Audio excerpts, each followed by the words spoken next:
What's up YouTube? It's your boy the Ol Drunken Geek, and man, this summer just had a lot of movies, man. It was too much to keep up with these reviews that I do for you guys. I saw all the fucking movies with the intention of reviewing them individually, but since like I said, we didn't have enough time, I figured I'd do like 2 wrap-up reviews of all the movies I've seen in the summer. In this video, we will discuss all the movies that I watched that were not hits, they were not critical or financial hits, and why it is that they failed. So here we go.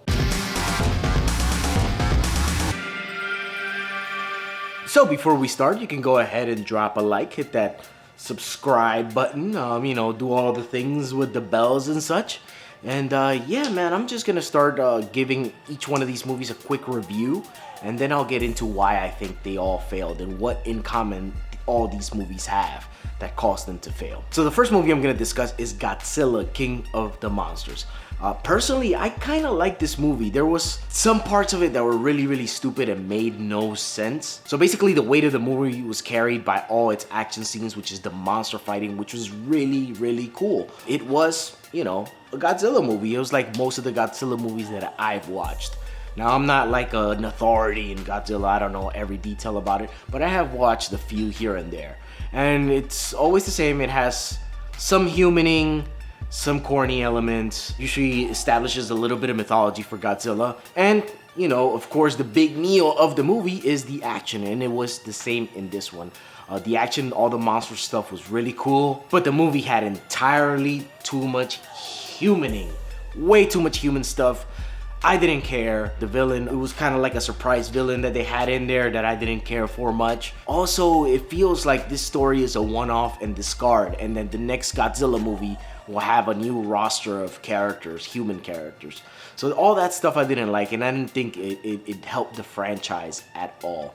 Entirely too much humaning, too corny of the humaning. The amount of humaning that they had in the movie, at time-wise, was fine, but the quality of it just dragged the movie down completely. The second movie I'm gonna discuss that I'm gonna give a quick review is Men in Black International, and this was by far the worst movie that I caught all summer. I thought that Tessa Thompson and Chris Hemsworth were charismatic enough, they were funny enough, they were very likable, but it felt like they just threw all the slapstick cheap stuff from all the Men in Black movies. It's got like the bare minimum Men in Black stuff. It's got like an alien that lives in a dude's beard. They're trying to do a couple of spin-offs of things that they've done before that they thought might have worked, but it ultimately feels like a soulless movie. Everything that they do to reveal the villain is like telegraphed a mile away. Unfortunately, they didn't play up to the actors' talents and strengths. They didn't capitalize where they should. The comedy just didn't hit any of it. The action was all telegraphed, and the plot was all telegraphed.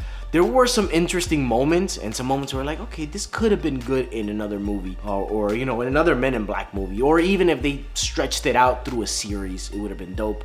But ultimately, it was a complete letdown. And lastly, we're gonna discuss a movie which I kind of liked. I didn't think it was a horrible movie, but it was a horrible exit to a franchise. X-Men Dark Phoenix, which I saw, and like I said, I kind of liked a lot of the things they did there. I saw it in IMAX, so visually, I gotta say some parts were really cool. It has some of the best X-Men action and how like Storm and Cyclops use their powers. It was very comic booky and stuff like that. Unfortunately, the movie itself did not serve the franchise well as an ending.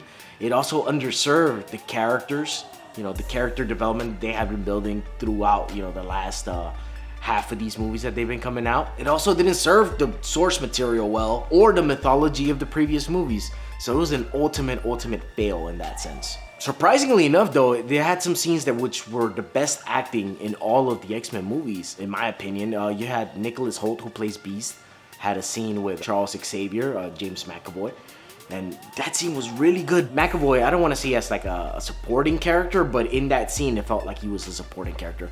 And Nicholas Hoult just went off, and it did a really good performance. With all that, though, it also did have a lot of phoned in performances. I didn't think that Michael Fassbender did his best as Magneto.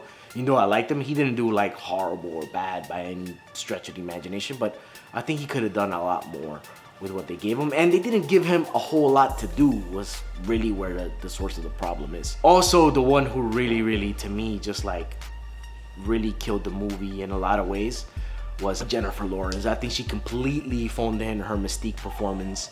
And I won't give any spoilers about her character, but what they did with her character just didn't serve the movie at all, in my opinion. Also, I thought that Sophie Turner did fairly well. I don't think she was the best performer in the movie, but she more than carried her weight, in my opinion. She did the most she could with the script she was given. Obviously, these characters did not get the development that they deserved from the previous movies. Maybe the first class characters did, but certainly not Cyclops and her, or Storm, or Nightcrawler even. So to me, that was one of this movie's biggest sins. I thought the flow of the movie went pretty good. They could have had a couple more scenes where they let the characters breathe a little bit and deal with what was happening in the movie. It also had a couple scenes that had really, really bad effects. Like, it looked like old school 90s effects where they were on the string when they were jumping.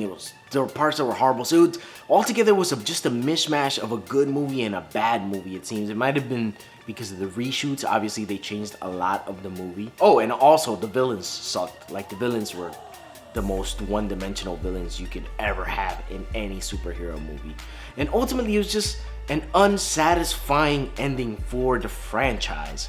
And that's the thing that's the biggest letdown and the biggest bummer about it, because we've been living with this franchise since the year 2000 for 19 years now. And for this to be its last little whimper before its death, it just seems very sad. Now, what to me makes all three of these movies connect and why they failed is the fact that they focus more on the franchise than they did on the individual movie. Like, how about you focus on making one good movie? Every movie you make it as if it's your last movie, not with a whole series of movies in mind for the future. Because I feel like Godzilla did that. It's like, oh, let's introduce all the monsters and stuff like that. And like, you know, at the end, oh, okay, we still got these monsters just laying around, and now, you know, whatever. Men in Black, the whole movie was an introduction to like the Men in Black world, which we already knew from the other movies. You know, you should try to introduce new ideas and new stuff like that, and, you know, worry about making the one good movie. Dark Phoenix is the only one that I think was trying to make a good movie, but I feel like it was truncated by the studio decisions and stuff like that. And it also felt like it just didn't, like I said, didn't wholly bring everything back into the house. Like, all right, kids, stop playing, everybody back into the house, we're going to sleep.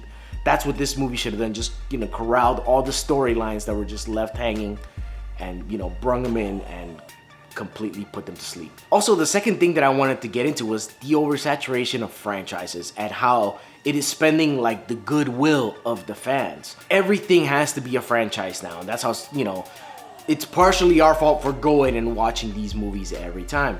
But with the culture becoming this, the fans are having to pick and choose which movies they can go. So if they go see a movie and it's bad, they're not gonna come back for the second one. That's why you need to make the first one good. Not only good, but stand on its own. On its own 2 feet. Is this story, and that's it. And that's what I feel has happened with the Godzilla movie. Like, the first one wasn't great. The second one didn't get great reviews, even though it was better than the first one, in my opinion.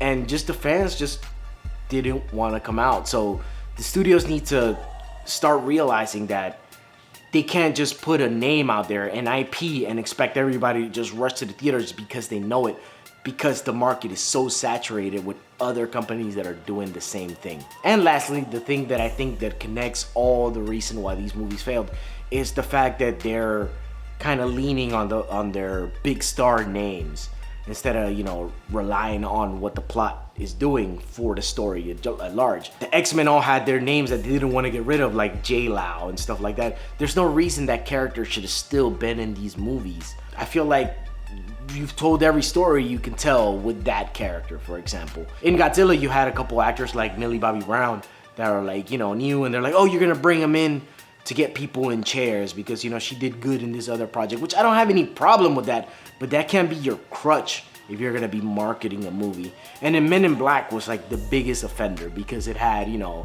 Chris Hemsworth and Tessa Thompson, and they obviously led that Thor Ragnarok movie, which did really well. And it's like, okay, the actors are good, so the movie's gonna be good. Here you go. The fans, we already, you know, we can already look past that, past an actor. We understand that You know, sometimes they do good, sometimes they do bad, depending on the director, on the script, on a myriad of different causes that can, you know, make a movie good or bad. So that's my little rant slash review of the movies that kind of failed. And if you like this video, go ahead and drop a like. If you have a comment, anything to say, go ahead. Like I said, Godzilla and Dark Phoenix, I didn't hate. They were entertaining enough. They weren't great, but they were entertaining enough. And yeah, man, if you have something to say about that, go ahead and drop a comment or ring all the bells, do all the things, the bells, the whistles. And yeah, ODG out.